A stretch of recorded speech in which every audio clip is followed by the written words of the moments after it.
I'm back, baby! And it's showtime. Theme music.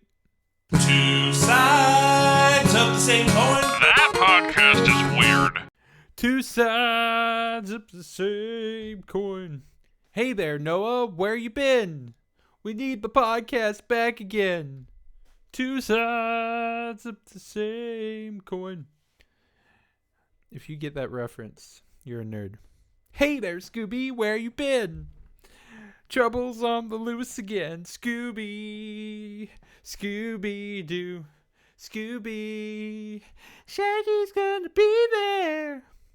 That's besides the point. All right. Hello, welcome to Two Sides of the Same Coin, the podcast that we don't upload for a year and a month. Exactly a year and a month as of recording. And we go on hiatus. The podcast that also says, oh, I'm going to do more of this podcast and do another podcast.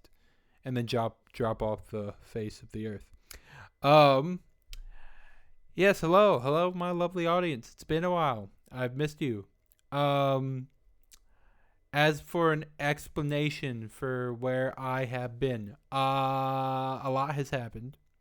One, you might notice there might be a little bit of an echo behind me. Maybe not.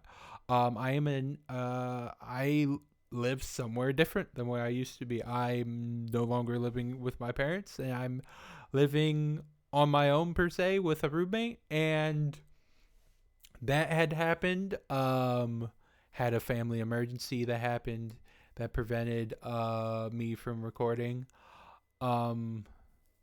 But overall, I will just say, to sum it up, I put a lot on my plate, and I thought I could handle everything that I was putting on my plate.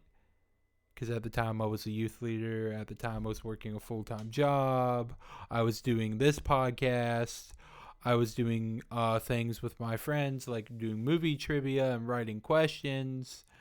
And I was getting ready to do another podcast. And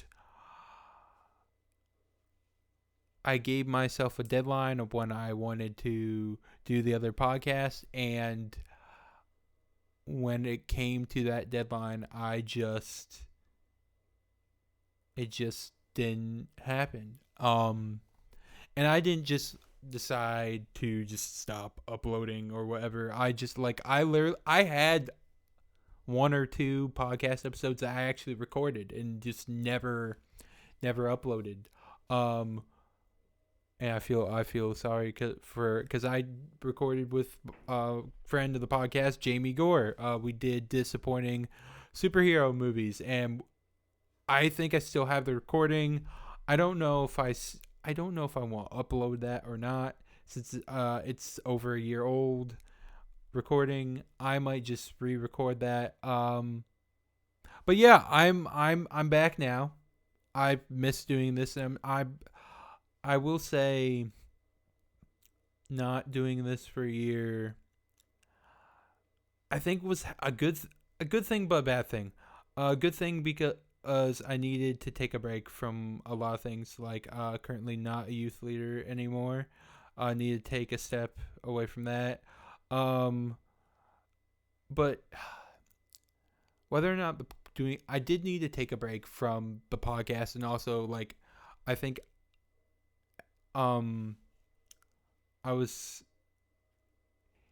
here's the thing about podcasting. It's a lot of fun, but also when you are the only person doing it, like the main showrunner, the main editor, the dude who's coming up with the ideas and performing and also finding guests, it's a lot of work. And that wasn't what this podcast was meant to be. It was meant to be originally me and my cousin PJ, especially because I will be honest, he's the other side of my coin, because we just get each other a lot, and we have we're very similar in our interests. I mean, we do have our differences. And I guess that's what made it hard, is just not having another side of the coin. And that's why I went to doing other guests, and that worked out for a while, but in my current living situation that became hard, and that was another reason that just led me to taking a step down, because it was just getting people to come over to record was difficult. My parents didn't always like it, and also it was just also scheduling was hard, and even doing online stuff was difficult because either would have recording issues and also just timing, and I don't know, also it's just the energy to record. And then there's the whole what I forget what I wanted to call that other big questions about the Bible. I forget what I wanted to name that podcast. That just kind of fell through. Is that something I still want to do in the future? Yes. But I did not get as big enough support as I thought I would. And though I'm still passionate about it, I think that's something with where my relationship with the Lord was then and is now. I don't think it's something that I want to do right at this moment. And it's definitely a project I don't want to do alone.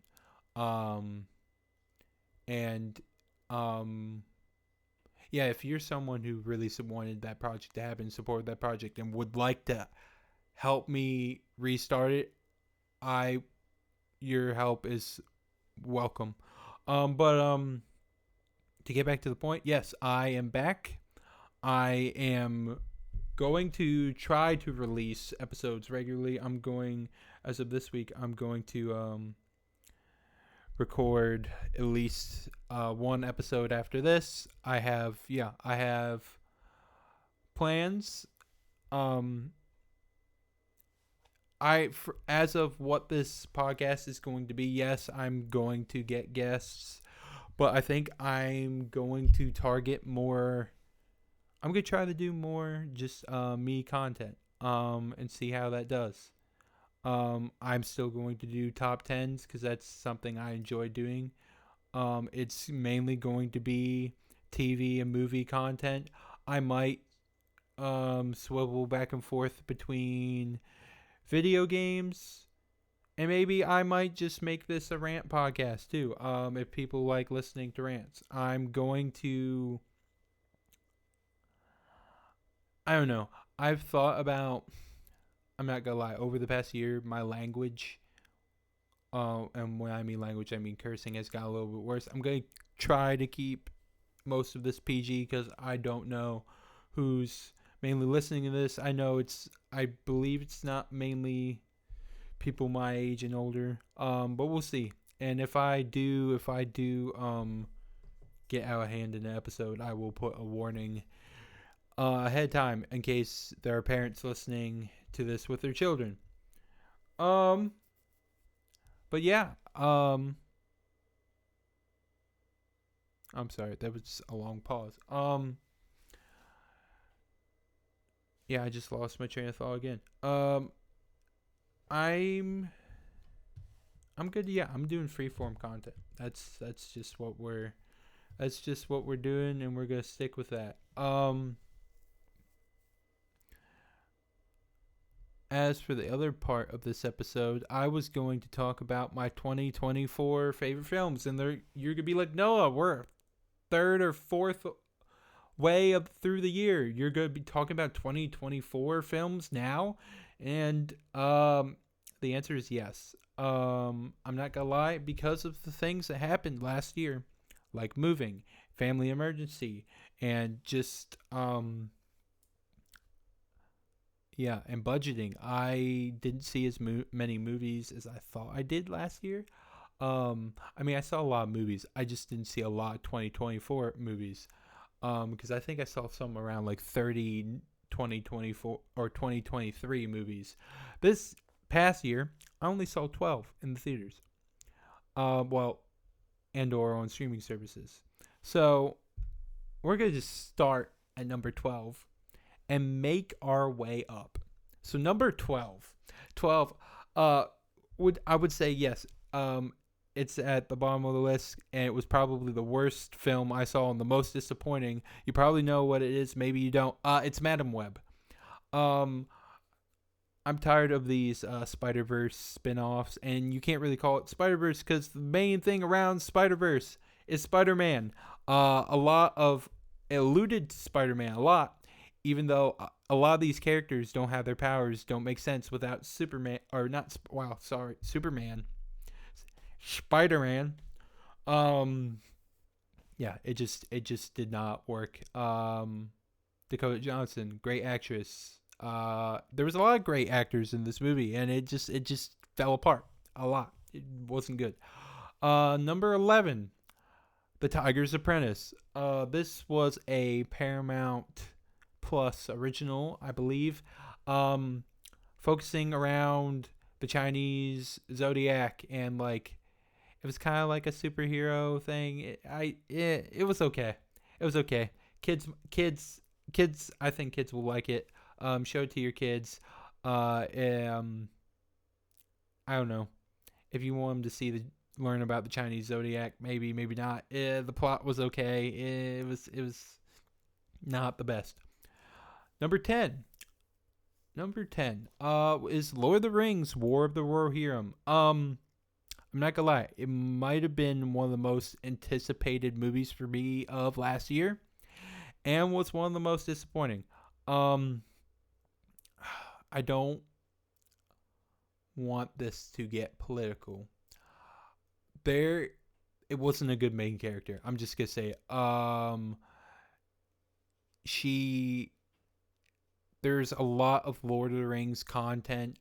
I forget. I'm sorry if for the super nerds who know everything about Lord of the Rings probably know this or not. I forget what all like the canon or the lore of Lord of the Rings is. The main character, there's not a lot of lore from what I'm told to her. There's not much to her. She's the least interesting person in the movie. The most interesting person is Helm Hammerhand, and he's literally the reason, like the person who Helm's Deep is named after, and he's a minimal part of the movie, and it makes me upset. And he's the most interesting character, and I want to know more about him, and you literally know squat. The dude's insane, and we know like barely anything about him. There was a lot of good things about the film though. The animation was great. There was a lot of references to the Lord of the Rings trilogy, which I loved. Christopher Lee made an appearance from the dead in this film, and that made me happy. I don't know. It's not a bad film, but it's not a good film. I'll take that with as you will. Number 9. Number 9 is a film that I found entertaining. It wasn't what I was expecting. And number 9 is Lisa Frankenstein. Now, this was advertised as a horror comedy, and I don't think that's what that was. I'm gonna look up my Letterboxd review and try to remember what my overall thoughts with it. I know I thought of it less of a horror comedy and more of a gothic romance. Let's see. Lisa Frankenstein. Where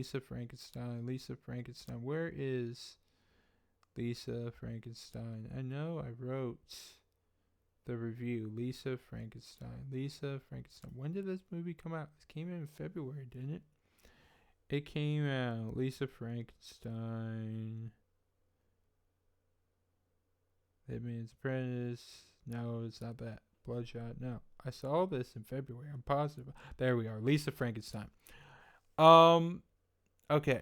I wrote this review February 9th, 2024. I also did a Instagram movie review. That's on the Instagram. I'm honestly, it's been a while since I don't know the handle. It's in the description if you'd like to go check it out. So yeah, this is what my review was. It says it was very weird. Cinderella story meets Frankenstein. I don't know what I was expecting, but this wasn't it. Lacking horror and comedy. What humor was in this was kind of dark. Was more of a gothic romance. Catherine Newton was great, and Cole Sprouse was okay. I was hoping for something more like Frankenstein, but was still amusing. Yeah, that pretty much sums that up. It was it was okay. All right, going on to number 8. This was another film that I was really looking forward to and was slightly disappointed. And that is Gladiator 2. Um I believe I watched the first film. I don't know if it was for the first time last year or I've seen bits and pieces, but I saw the first film for that. Loved it. I loved the first Gladiator film. Now, this one, here's the thing. I don't think some people say Gladiator 2 is just as good, if not better, than the first film. No, it's not. Um, I love Maximus Decimus Meridius. You fall in love with him for the beginning.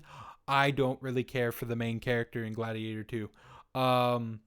It's not that he's not a good character. It's just there's no reason for you to love him. I mean, he basically goes through the same thing as Maximus does, but it's I don't know. It's different. Still filmed great. The score is still great. The intro is amazing. I thought all the actors did well. I don't know. The story did not hold up with me as much as the first one did. I don't know. Maybe I need to rewatch it again. Maybe I'll like it better the second time through. Yeah, not a bad movie. Not my favorite. It was another okay film.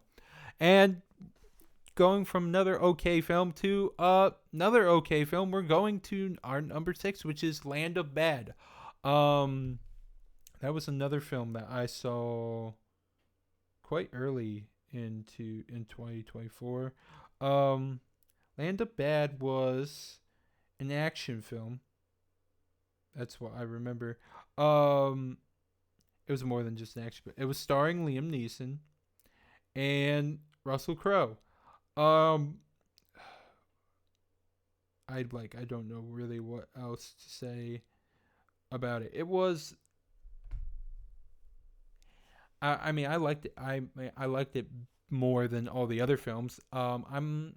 It was a good action film. I think okay, people are gonna hate me for this. I do think it's one of Russell Crowe's better roles, just because it was just. Here's the thing, I don't think I've seen a movie where Russell Crowe has done poorly. There's only one film that I didn't like Russell Crowe's performance in, and that was Thor: Love and Thunder. But that's we don't talk about that movie here.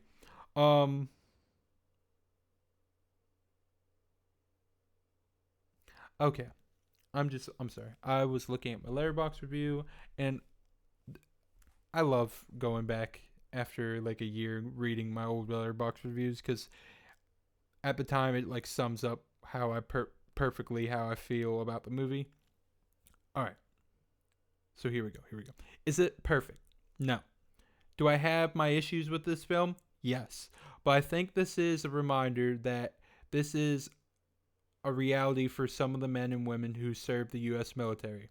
Thank you all who serve and put their lives on the line for this country. Yeah, that's how yeah, that's how I feel about that movie. Is it perfect? No. Is it a good reminder of what? It's not like, is this what happens overseas? What, like, for most military personnel? Probably no, but it gives you a rough idea of some of the dangers that people who serve this country go through.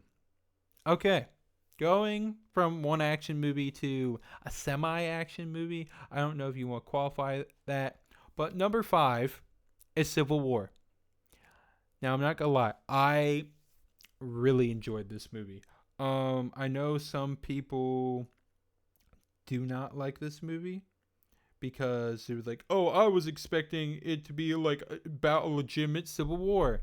And more focused on like a journalist's view of the civil war, like within this country. It's like, what if this country broke into civil war? And I don't know, some people don't agree with like the sides that of the civil war in this movie. Granted, it's I don't know, some people were expecting it to predict the future, and I'm like, I don't know. I was looking for that. It just looked interesting, and I went to go see it. Okay, let's go to my Letterboxd review. I think everyone should see this film at least once. It doesn't glorify war, which I believe is true. If anything opens your eyes to the evil and tragedy of war, yes, let me say that one more time. If anything, this movie opens your eyes to the evil and tragedy of war. I won't say it's the greatest, but I think it's good in its own way, which is true. I don't have any other words. Go see it at least once. I definitely think it shows you some of the evilness and brutalities of war. Okay, going to number 4. We're just in an action theme, I guess. I would say number 4 is The Beekeeper. It was actually one of the first films I think the first film I saw in theaters, 2024. I gave it a 4 out of 5 stars. Oh, I didn't say the other films. I wouldn't say none of the other films I believe were above 3 stars. But yeah, we're going to 4 to 5 stars. Let's just go straight to the Letterboxd review. Jason Bourne meets John Wick. Plot is kind of similar to the first John Wick, but it's unique enough that I really enjoyed it. Awesome action sequences. Maybe best Jason Statham film. I would agree with that. I think it is still my favorite Jason Statham film. I have seen more of the Fast and Furious films. I do like him in that, but I do believe this might be my favorite Jason Statham film. I mean, there's not a lot to say about it. It's Jason Statham being Jason Statham, but he's become popular enough that his movies become higher budget. I definitely like it better than some of the other Jason Statham films I saw that year. Like, I watched Homefront for the first time. It was okay. And I watched, what was the other Jason Statham film I watched? I watched War, which I thought was okay. But yeah, it was a good movie. All right, next, number 3. We're getting to the top 3 here. Was a film I think was highly underrated of last year, and that's Argylle. Argylle, I don't want to say a lot about Argylle because if you haven't seen it, I would say go see it because there's just plot twists in it, and I'll just read. I will read my Letterboxd reviews. I have 2 because I went to see this movie twice in theaters. I think maybe 3 times, 2 or 3 times. But I'll read this. So the first time I went to see this, I gave it a 3.5 stars. And my Letterboxd review says this: to quote the Goosebumps movie, there are 3 parts of a story: the beginning, the middle, and the twist. Yeah, that sums up that movie perfectly. It really does. And then my second time watching it, I bumped it up a whole star. I gave it 4.5 stars, and I said, even more fun the second time through. The narrative makes more sense and fits together well the second time. Plus, Sam Rockwell was phenomenal, which is true. If you go to see this film, go to see it's on Apple TV. I believe it's an Apple TV original, even though it went to theaters. I don't know what that's about. But if you're going to go watch this film, on Apple TV, go watch it for Sam Rockwell. It was great. And Henry Cavill was good too. Speaking of Henry Cavill, we're going from a Henry Cavill film to another Henry Cavill film. We're going to, for number 2, Mystery of Ungentlemanly Warfare. Now, this movie, I believe it's got some pushback because some people debate whether or not everything in this film was historically accurate. I don't know about that. I'm just going to read my Letterboxd review. It's short and sweet. It's good. Love Guy Ritchie's movies. Contain several elements of Sherlock Holmes, which is other movies that Guy Ritchie's direct. And yeah. If you like Guy Ritchie movies, you like this movie. I enjoyed it. 3.5 stars. I don't know. I didn't rank it as high as the other films. I would say I enjoyed this more than Argyle and Beekeeper, but I think Argyle and Beekeeper might just be better quality movies. All right. Besides that, all right. Let's just get to number 1. Number 1. If you are surprised, be surprised. If you're not, okay. It's Dune Part 2. I don't feel like I really have to explain myself as much. I love the first film. It was phenomenal.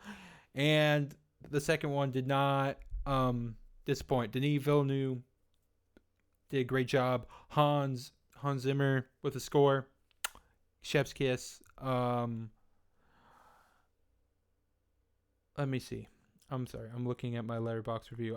This was also, I believe I did 2 Letterboxd reviews, but I believe I saw this movie 3 times in theaters. Saw it once by myself, once with friends, and then I saw it once with my roommate.